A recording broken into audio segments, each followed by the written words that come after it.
This is CGTN, China Global Television Network.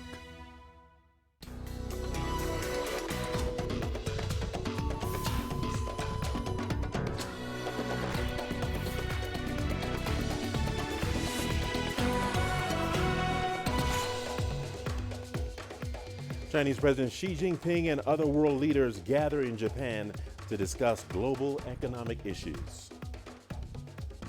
We have an update from the DR Congo where a search and rescue operation is ongoing after a mining accident. And the UN Security Council reconsiders its drawdown plan for a peacekeeping mission in Sudan's Darfur region. Hello and welcome to Africa Live. As always, great to have you with us. I'm Richard Nta, live in Nairobi.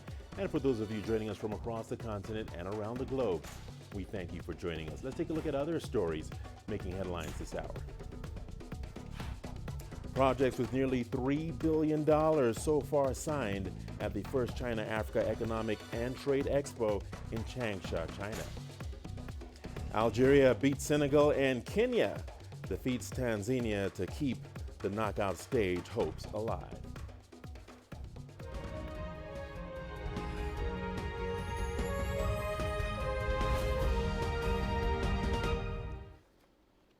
Well, we begin with this year's G20 summit. The two-day event has kicked off today in Japan's second largest city, Osaka. Chinese President Xi Jinping and other world leaders are discussing issues about the world's economy. Well, staying with the G20 summit in Osaka, Chinese President Xi Jinping has already had a busy morning. Xi sent two key messages concerning China's stances on global development, protectionism, multilateralism. Ahead of today's summit, though, Xi attended a meeting of BRICS leaders where he spoke out about the dangers of unilateralism. Dear colleagues, the current international situation is in a complex and a severe period. The world economy as a whole has maintained growth, but uncertainty and instability have increased significantly. One of the most prominent risks is that some of the developed countries have frequently taken protectionist and unilateral measures, intentionally provoking trade frictions and technological blockades, undermining the international trade order and the global industrial chain.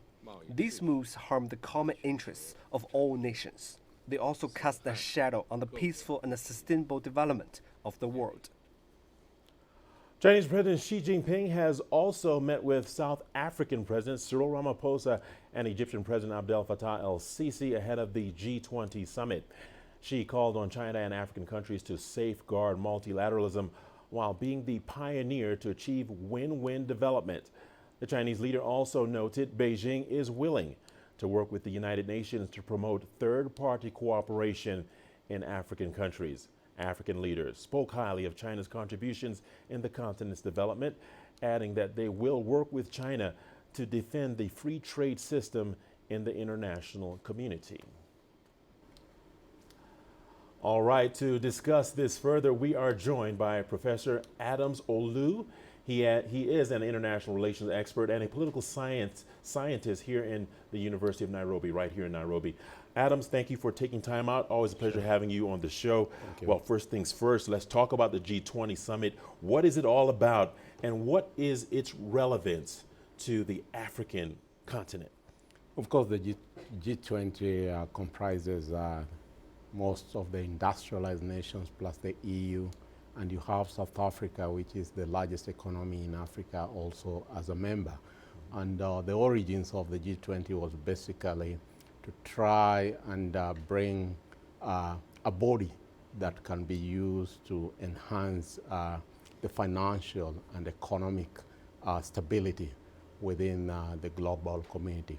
Insofar as Africa is concerned, of course, Africa has less presence in the G20, but definitely what happens in this time of globalization, what happens in one part of the world economy affects the rest of the economy, and therefore to that extent, Africa is integrated in the world economy, and therefore what happens in the G20 definitely impacts on Africa.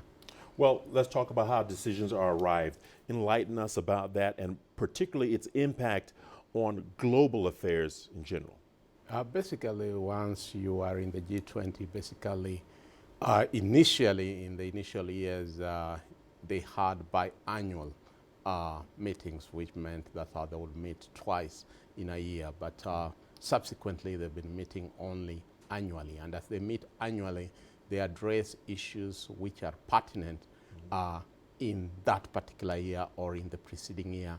And they make binding decisions in which all the member states are supposed to implement within their respective countries. And therefore, for example, if there was a financial crisis in Australia, then all members present would make a decision on that, and their respective economies and their central banks would have to adopt the resolution that was arrived at. Well, the G20 represents the most powerful countries in the world. It seems to be an exclusive gathering. Is it fair to assess that it is comprised of the most elite countries and the most influential countries in the world? From your perspective, what do you say about that?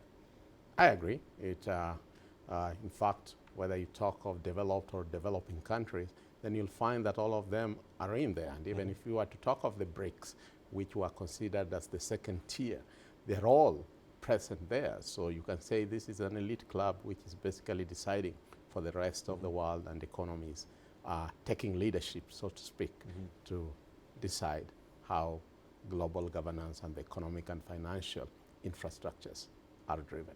Great. I guess the question that everyone would really like to know is, how would the trade differences between the U.S. and China play out in this particular summit? Well, definitely it will always be an issue, whether you're talking of the WTO or the G20, the so-called trade wars between China and the U.S. always come into play. I think, but when you are in such an institution, you'll find that they won't play out openly, but you'll find member countries trying to ensure that the differences between the two largest and leading economies don't hamper or affect the rest of the world. So they leave it to be more of a bilateral difference rather than a multilateral difference where it affects the whole world. Adam Zulu, thank you for joining us. Once again, thank you for your expertise, and thank you for breaking it down for us. Hope to speak to you again really soon. Moving on, the unilateralism in world trade that is opposed by the UN and its Secretary General Antonio Guterres is one of the issues to be addressed at the summit. U.S. President Donald Trump can expect to be a subject of focus in those discussions. Trump will have a high-stakes face-to-face meeting with China's President Xi Jinping to try and cool down the heated trade war. The U.S. President will also meet with other world leaders, and as usual, Trump made some strong comments ahead of the summit. CGTN's Nathan King reports from Osaka. The US president arrived here in a downpour and also under a cloud of controversy about his comments over key allies. In the lead up to this summit, he has questioned the Japan-US security alliance, referred to Germany's Chancellor Angela Merkel as a woman who hates the US, and even targeted Indian Prime Minister Narendra Modi in a tweet saying, "I look forward to speaking with the Prime Minister Modi about the fact that India, for years having put very high tariffs against the United States, just recently increased the tariffs even further. This is unacceptable and the tariffs must be withdrawn." The White House says Trump will use this trip to tell the world how well the US economy is doing compared to the rest of the G20. But allies and adversaries alike are worried that Trump's policies are threatening global growth, even the US's. Hopes are that Trump's meeting with Chinese President Xi Jinping will at least lead to a pause in the trade war and perhaps create a better atmosphere for global growth. Trump's first meeting was a dinner with Australian Prime Minister Scott Morrison. No controversial comments here, at least not in front of the cameras. We do look at ourselves, and we look at ourselves, I think, more positively than ever before. But we also look at our allies, and I think Australia is a good example. From Australia to host Japan, Germany, Russia and Brazil, the US president's first full day here in Osaka will be packed with diplomacy and also plenty of time for some undiplomatic language. Nathan King, CGTN, Osaka. And Chinese President Xi Jinping is scheduled to meet his U.S. counterpart, Donald Trump, on the sidelines of the summit. Beijing says a lot is resting on the meeting and its outcome. The Chinese and American teams are in close communication on the preparations for the meeting. We hope the U.S. can meet China halfway so the meeting yields positive results. It serves the interests of both countries and the expectations of the international community. You are watching Africa Live on CGTN. We have a lot more wonderful stories coming your way, including we have an update from DR Congo where a search and rescue operation is ongoing after a mining accident. And the UN Security Council reconsiders its drawdown plan for a peacekeeping mission in Sudan's Darfur region.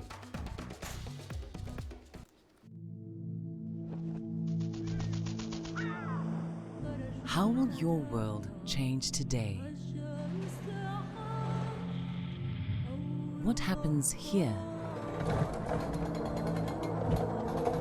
What happens there? Or what you make happen for yourself? If it matters to you, it matters to us too. Your stories are the stories that need to be told. Africa Live. Find your voice.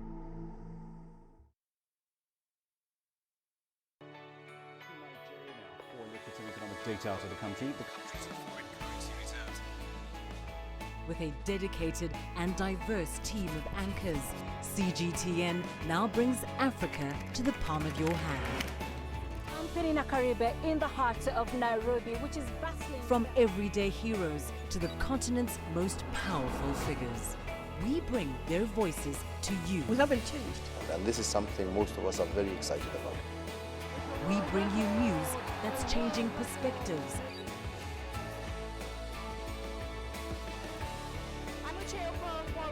From Nairobi City Center. News that brings Africa to the world.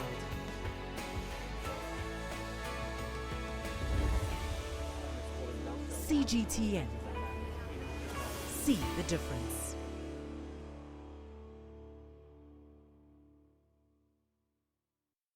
Nigeria is my home. 160 million vibrant, ambitious individuals constantly seeking the perfect self-expression.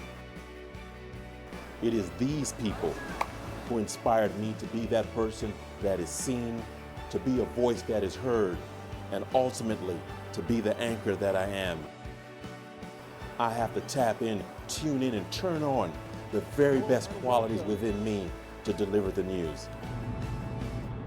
I'm Richard Nta, an anchor for CGTN.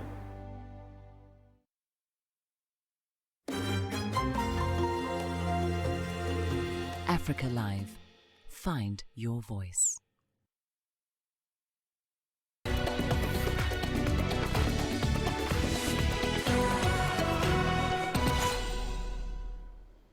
Welcome back to the Democratic Republic of Congo, where search and rescue operations are ongoing to find survivors of a mining accident. At least 36 illegal miners are reported to have died in a mine in the southeast of the country. They were killed when 2 galleries above an open excavation pit collapsed on Thursday. The copper and cobalt mine is owned by Glencore, the world's biggest mining company. The Swiss mining giant said that it has observed a growing number of artisanal miners trespassing at the mine. It estimates that about 2,000 illegal miners gather on the site every day. Accidents are common because the artisanal miners often use old or simple practices that can compromise their safety. Local authorities say the illegal miners died in an open pit in the DRC's southeastern city of Kolwezi. The miners were killed after the extraction area they were in collapsed. They were working in a mining concession of Kamoto Copper Company, a subsidiary of Glencore. The company has issued a statement confirming fatalities.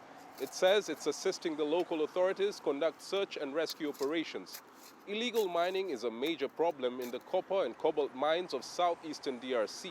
Last week, the Congolese army deployed soldiers to protect a mine operated by a Chinese firm from illegal miners. the miners operate without protective gear, which endangers their lives. In 2016, an open pit collapsed in the same mining area, killing 6 miners.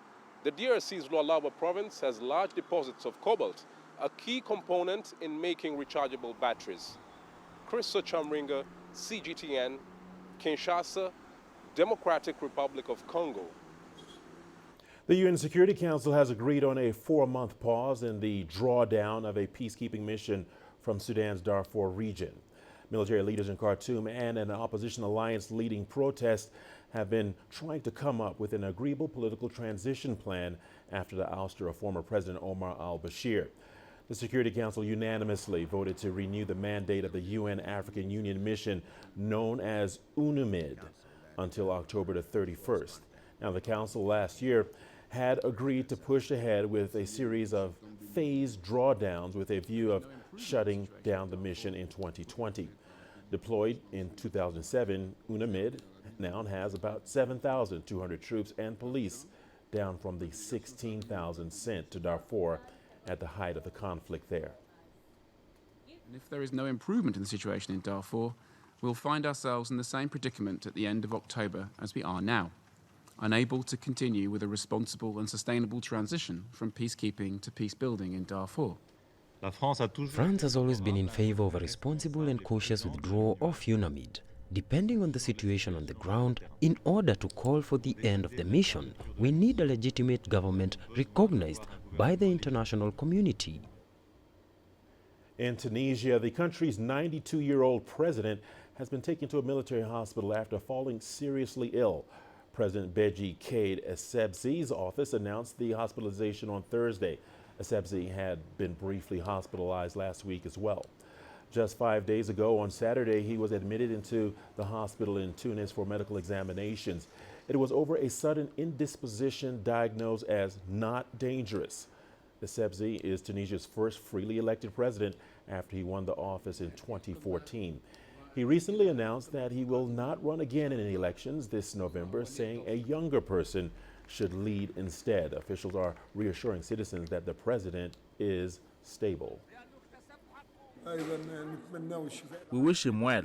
We have the Tunisian constitution that guides us in all that is necessary in the absence of the president. And staying with Tunisia, Tourism Minister Rene Trabelsi says the country is safe for tourists after twin suicide bombings on Thursday. Rene Trabelsi says the attacks had nothing to do with tourists as they targeted Tunisian police. At least 1 patrol officer was killed and 8 other people injured. Tunisia has been struck repeatedly by terror attacks threatening the country's relative political stability in the region. But tourism has partially bounced back since the government increased security around popular destinations. A message to tourists: have a good holiday and come to Tunisia. Tunisia is a country that fights these terrorists and has been keeping tourist areas secure since 2015. We will do it tomorrow and today. Unfortunately, with this phenomenon of kamikaze, there is no direct solution, but we can fight with information and collaboration. That's how we fight them. I do not think there is a link with the French embassy. I think the target was the Tunisian police, and nothing to do with the proximity of the embassy. A team from the World Health Organization and Ugandan Health Ministry officials have been assessing one of the high-risk districts for the Ebola virus disease in western Uganda.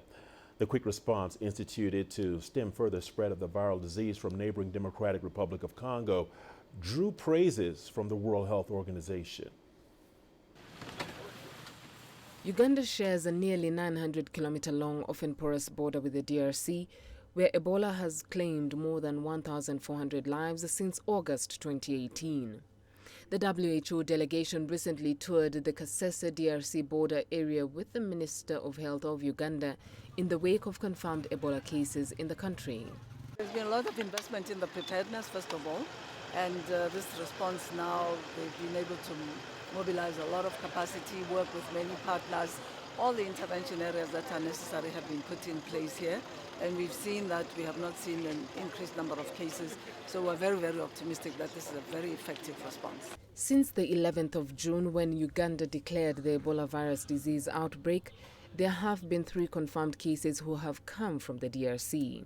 We appreciate the investment that's gone into making sure that the system is up and ready to deal with patients when they arise, and we can only commit to continuing to support until the risk from across the border in the DRC is over, because we have to keep up these arrangements, this team at the ready in case somebody else is referred from entity. More than 100 people who had contact with the confirmed cases are being monitored. Since the outbreak was declared, 1,063 high-risk individuals have been vaccinated, necessitating the ring vaccination for contacts of contacts. So even when we don't have any Ebola cases in Uganda, even when we no longer have suspect cases, we shall still remain in a response mode, because we've already had Ebola confirmed in the country, and we cannot declare an end to the outbreak because there is a potential outbreak still on the other side. During her 2-day visit, Dr. Moeti traveled to Bwera Hospital near the border with the DRC, where 2 of the 3 people who had the infection had died. A further 3 suspected cases are being treated at the hospital. Due to its investment into preparedness, the hospital can now obtain presumptive results to test for the Ebola Zaire strain within 2 hours. With support from the WHO and partners, Uganda has trained more than 16,000 community leaders and volunteers in remote border areas. There are currently no new confirmed cases of Ebola in Uganda. Beryl Oro, CGTN. Nigeria is dealing with a high rate of suicide. Over 40 suicides have been reported across the country this year alone, with young people making up the majority of the reported cases. The issue is giving many in the West African nation a serious cause for concern. Here is CGTN's Deji Badmus with more on that story. Hardly does a month go by these days in Nigeria without reported cases of suicide. In 2018, about 80 Nigerians died by suicide. 6 months now gone into 2019, about 15 suicide cases have been reported across the country. Experts say depression is mainly to blame. Depression comes with a feeling of hopelessness, and most of the time it comes with a lot of pain, a lot of emotional pain and sadness, and the individual is usually aware that he's depressed or she's depressed, but cannot find a way out by himself or herself. And they want all the symptoms to stop. And because they feel helpless, usually they have one of 2 options. Either they find external help, because at that point they might not be able to help themselves, or they try and end it through suicide. In recent months, most of the victims have been young people, mainly undergraduates, and in many of the cases, the victims had gone on social media to announce it before engaging in the act. I call it the copycat suicide. They see other people doing it, and it's being publicized on social media, and you don't see people publicizing people getting help. You hardly see tweets of, I got help today. There is help for depression, I got help. It's suicide. If you notice, the methods and the methods of suicide are being reproduced. It's the same thing. So all this have combined to drive up the rates of suicide in the country amongst the youths. Worried by the trend, groups like this one have been staging public walks aimed at drawing attention to the problem and taking action against it. It's not something we are used to in the past, and we feel that we should be able to bring this scourge and this problem that is happening to the attention of government and relevant agencies, and that is why we are organizing the work. Most of the suicide victims had died by poisoning, consuming a local pesticide known as sniper. The government has now directed that the product be withdrawn from the open market with immediate effect, and the use of the pesticide has also been restricted to farmers alone. But beyond that, Nigeria has severe shortage of mental health facilities and professionals.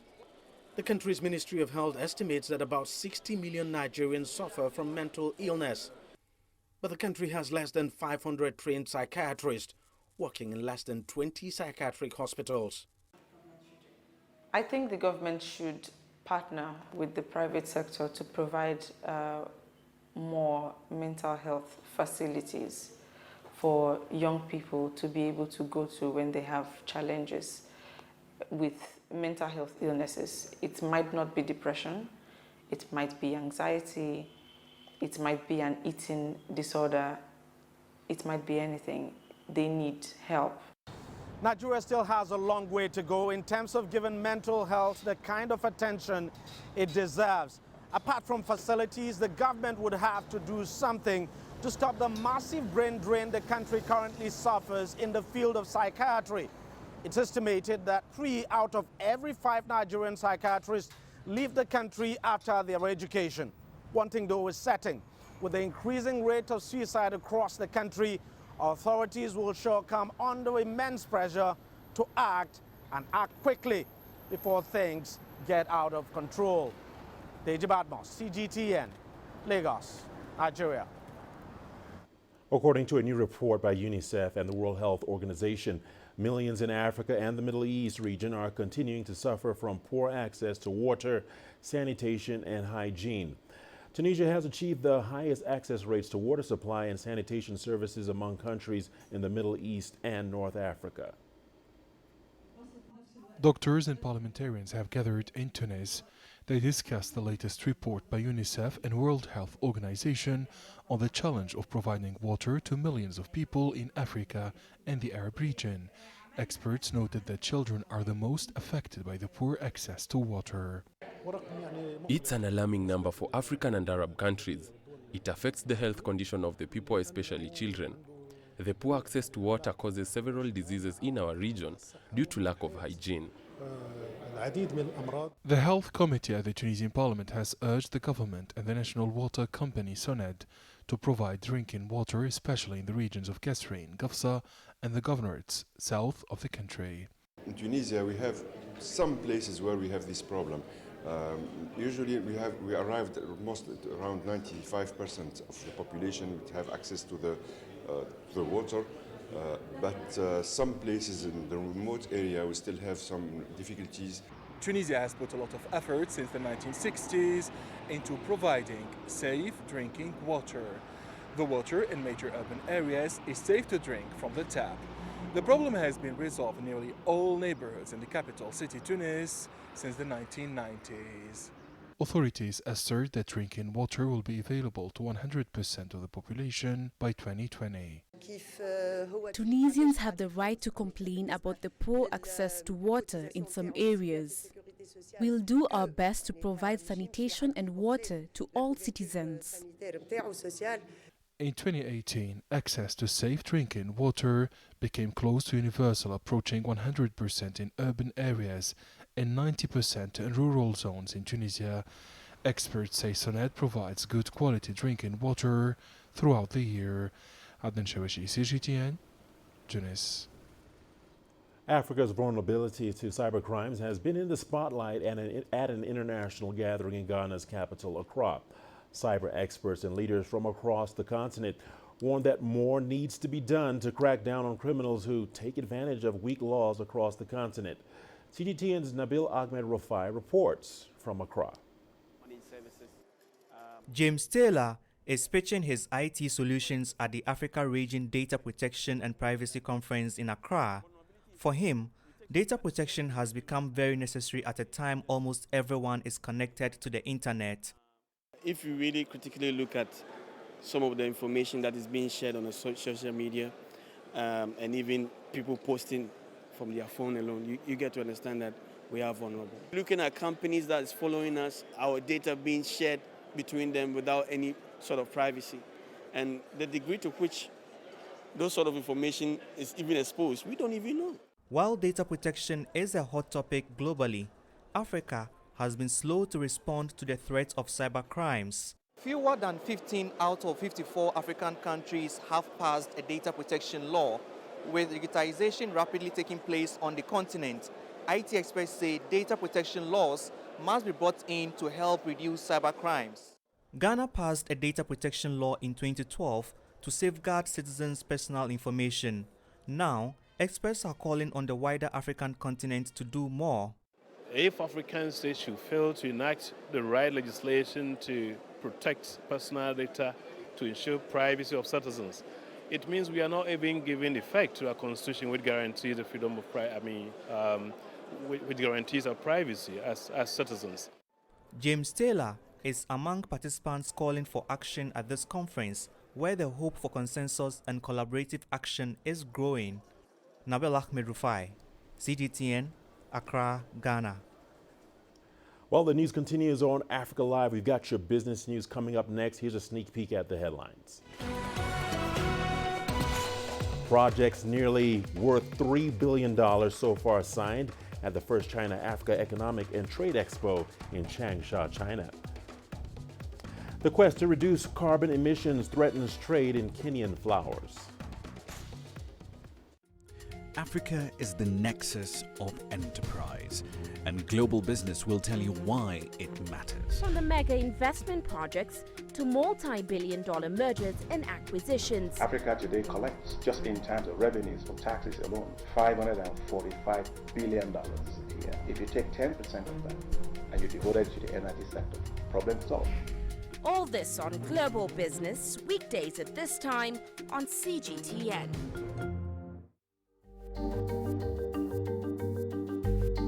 Africa Live. Find your voice.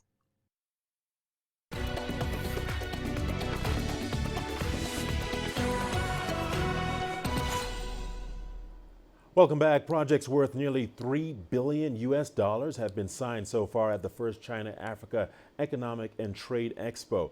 The event has attracted more than 10,000 participants, including traders from 53 African countries. The three-day affair will feature seminars and exhibitions on agriculture, trade, and infrastructure construction.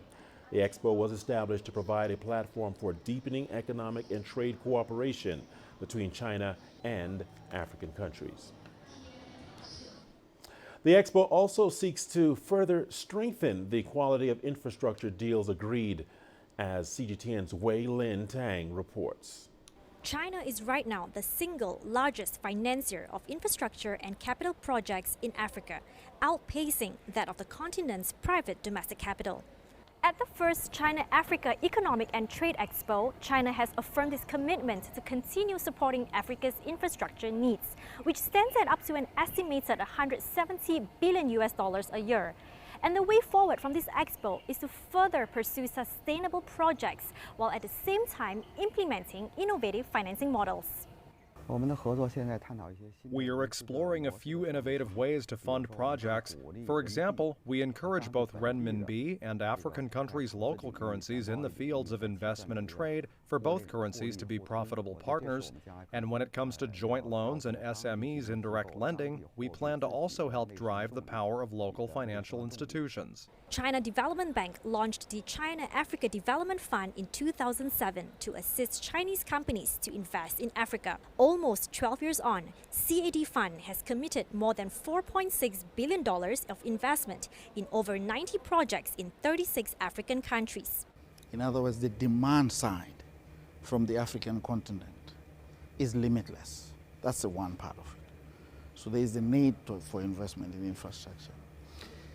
As to whether specific projects that are bankable exist, in other words, and are well documented in each country, remains to be seen. And participants say it is for this reason that this expo is necessary, to form dialogues and partnerships to bring down project-based risks. From a commercial standpoint, heavy equipment manufacturers continue to be upbeat about the African infrastructure market. Changsha-based Sunny Group says public-private partnership projects will be the trend going forward. Sunny will be signing deals in this regard during the expo. In Africa, Sunny has achieved more than 50% sales growth during the past years, and we are expecting for the upcoming years at least the same level of 50%, and maybe we are targeting more. For this, we are implementing very innovative solution, financial solution. We are creating local company, we are localizing in some area in Africa, and we are also implementing joint venture company with several countries in Africa. From discussions on meeting Africa's infrastructure gap to sustainably meeting its funding needs, participants are hopeful to also have more of the private sector and SMEs on board this growing China-Africa trade and investment relationship. Weilin Tang, CGTN, Changsha in Hunan Province. Well, CGTN reporter Li Jianshua now joins us from Changsha in China with the latest. Li, thank you for joining us here on Africa Live. First things first, take us through the main highlights of the second day of the China-Africa Trade Expo. Li?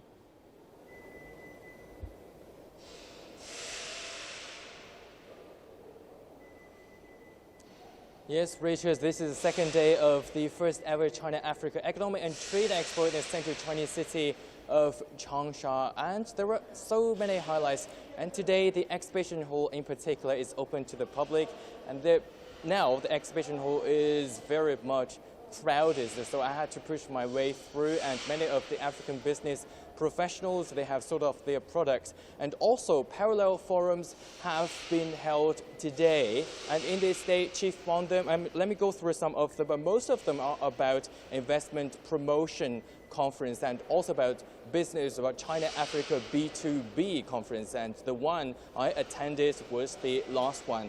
And a lot of deals have been signed, of course, which were worth $6.3 billion, Richard. All right, we are going to talk about those deals. It is no secret, though, Lee, that China is the single largest financier of Africa's infrastructure and capital projects, which are estimated to be at about $170 billion a year. Now, what kind of deals are being signed at this forum, Lee?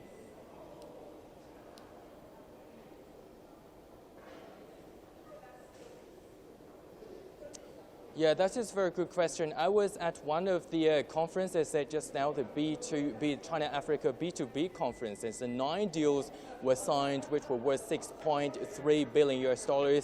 And chief among them, the aluminium industry in Guinea, and also 50,000 affordable housing units in Ghana, and also one mobile phone assembly plant construction in Uganda. So we do see some subtle change. Most of the projects actually of investments from China to the African continent usually are focused on infrastructure development, but now we do see the subtle change.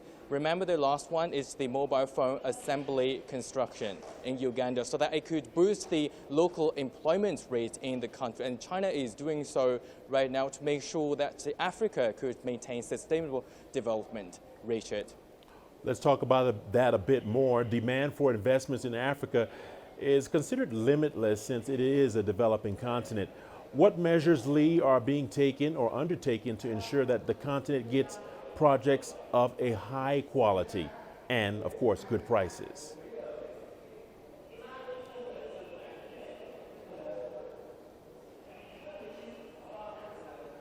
Yes, Richard, I love the words limitless because Africa is a very large developing continent and it's comprised of over 50 African countries. It's developing so fast right now, and it also has the largest population of young people on the continent. And of course, it is also a very big challenge right now, both for Africa and China. China is trying to develop its investments, the quality of its investment on the African continent. And Africa, in the meantime, is trying to make sure that all the money would go to the right places, would go to the right projects.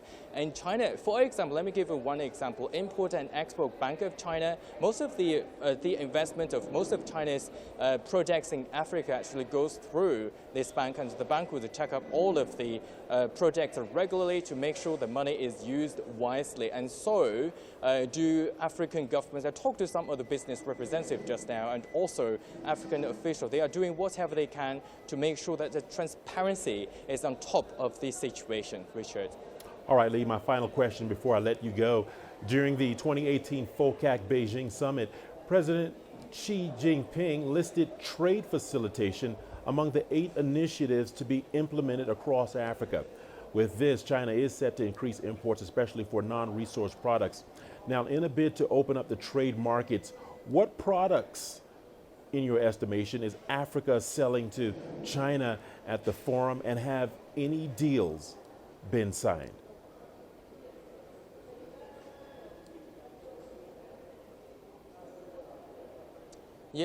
Yes, Richard, that's just a very interesting question. I was at the China-Africa B2B conference just now. I think they had just finished and a lot of the business representatives have left the conference already. They're leaving now, actually.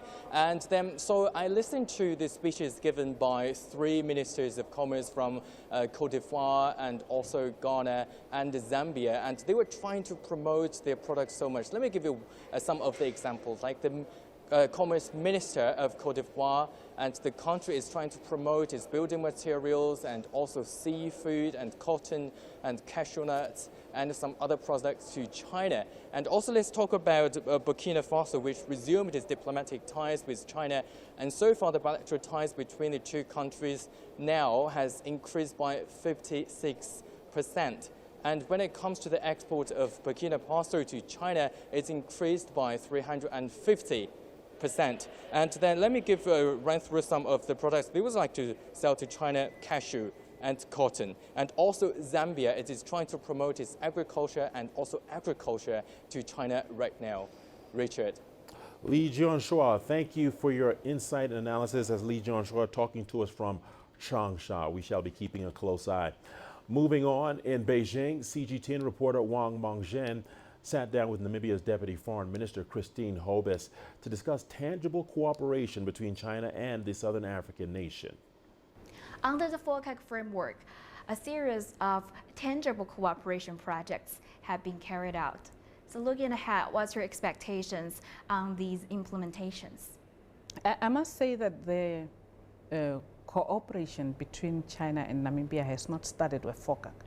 It has started way back during our struggle for independence, when China assisted Namibia to gain its independence. And FOCAC is just a pace setter towards our development trajectory. In September last year, we have signed several agreements on the construction of the satellite data receiving ground station. China would construct 4 rural schools. So under infrastructural connectivity, Namibia is busy facilitating itself as a logistic hub. We want to smoothen trade between Namibia and our neighboring countries. Chinese President Xi Jinping has raised the 5 no approach in establishing relations with Africa, including the no interference with Africans' development path. So what's your take on that? The provisions of our Constitution of Namibia, Article 96, provides for the non-interference and non-alignment of Namibia into the affairs of other countries. So what the President of China has said or has undertaken is also linked with our Constitution. And because of the interference of other countries and other nations, we have moved several steps backward. That has caused us to fall into abject poverty, that has forced us to fall into the non-education of our young people. But now we are seeing that Africa has started moving towards the development trajectory. And we stand firm behind the President of China, who said no interference. It will be good if every other nation and every other country also follows suit and do not interfere into the affairs of Africa, so that we determine our own destiny. The aluminum wheel production base invested and constructed by Chinese companies in Morocco has been completed and put into production. This becomes the first aluminum alloy wheel manufacturer in North Africa. The production base is located in the northern city of Kenitrai with a total investment of $398.6 million. It is expected to create 600 jobs locally and produce 3 million aluminum wheels per year, which will be exported. This is another achievement of the Belt and Road Initiative in Africa, which aims to promote development of local manufacturing and automobile industries. First of all, this project achieved the highest investment record between the two countries. Secondly, it represented the world's advanced technology. It complemented from the contract signing to put into production in just 8 months and created a new China speed in Morocco. Well, in the quest to slow down climate change and its effects, the world is hoping to be carbon neutral by 2020. European countries are threatening to reduce flower imports from countries that grow their flowers in greenhouses, which are largely responsible for largest deposits of carbon emissions. 4 in 10 roses are sold in the UK are imported from Kenya, providing vital jobs that keep thousands out of poverty. Reducing imports might be good for the environment, but could have a devastating impact on workers. CGTN's Terry Wangari reports. Roses are a universal symbol of romance. But have you ever wondered where they came from? A love affair with fresh flowers has led to a booming market in Kenya, where goods are flown to Europe to be sold in supermarkets. However, environmentally cautious governments are pushing to cut carbon emissions, which could affect the Kenyan flower industry. The Osaka company is based just north of Nairobi in Kenya's Rift Valley region and employs 4,500 people. The farm grows, packs and moves 1 million stems every day, all of which will be flown to Europe, with 60% of them going to the UK. Workers at the site are worried they will lose their jobs if demand declines. If this factory wouldn't be here, we will lose a lot of jobs, because most of the people are here, they are hardly working. They are here to earn their living. This is where they depend for their school fees, their basic needs, and everything that they need in their homes. This is where they get the money to support themselves. Osarian provides free housing for staff alongside free childcare and schools for their dependents. The free facilities are on what they call an estate, which houses around 11,000 people. If the factory couldn't be there, we'll lose a lot, because most of our kids are there. If you see, we depend on that factory actually. Yes, everything is all about that factory. Osarian currently uses 100% green energy. They're hoping to be carbon neutral by 2020, but the footprint of daily air freights stands in their way. If European shoppers started to boycott Kenyan flowers in an effort to reduce their carbon emissions, the farm may be forced to downsize, leaving many workers and their families without an income. You could see some of our projects here are funded by big supermarkets in the UK. So we are fond of this market, and we wouldn't want to lose it. And I wish they could appreciate their contribution to this market and how much that has made a difference. So the carbon footprint conversation should not be just air miles. There's much more. It's a catch-22 in the quest for curbing climate change. On one hand, we need to save the planet. On the other, livelihoods are at stake. It's hoped that with innovation and policy reform, both can be achieved by 2020. Terry Wangari, CGTN. Well, let's head to Cameroon, where a 27-year-old mechanic is using recovered and recycled materials in his auto engineering venture. CGTN's Dinah Matengo has that story. Let's take a look. Building a car has been a lifelong dream for Cedric Simon. The father of 3 says he loved making toy cars out of bamboo wood when he was a little boy, and says he has always had a liking for metals. Presently, Cedric's day job is to repair and maintain Caterpillar vehicles, but now he is looking at using the experience he's acquired working on heavy machinery to build one of his own. For my next big project, I want to build an agricultural tractor. I have to finish my motorbike prototype first, though. Once that's done, I will build a tractor. Cedric has had to deal with a lot of negativism. I've faced many challenges through this journey, especially since some of my family and friends don't support my dream. When I told them I wanted to build cars, they thought I'd gone crazy. My wife and a close friend of mine are the only people who've been supportive of my idea. Without them, I don't think I would have made it this far. I admire Cedric a lot. I believe he was born with this dream, and all I can do is support him and encourage him to soar for greater heights. When he is stuck, I cheer him up by making sure that his mind is always calm, because he constantly needs to think about his project. The Cameroonian government has applauded Cedric for his work, but is yet to provide him with the kind of financial support he needs. Dinah Matengo, CGTN. We've got your sports news coming up after the break. Here's what's ahead. Algeria beats Senegal and Kenya defeats Tanzania to keep knockout stage hopes alive.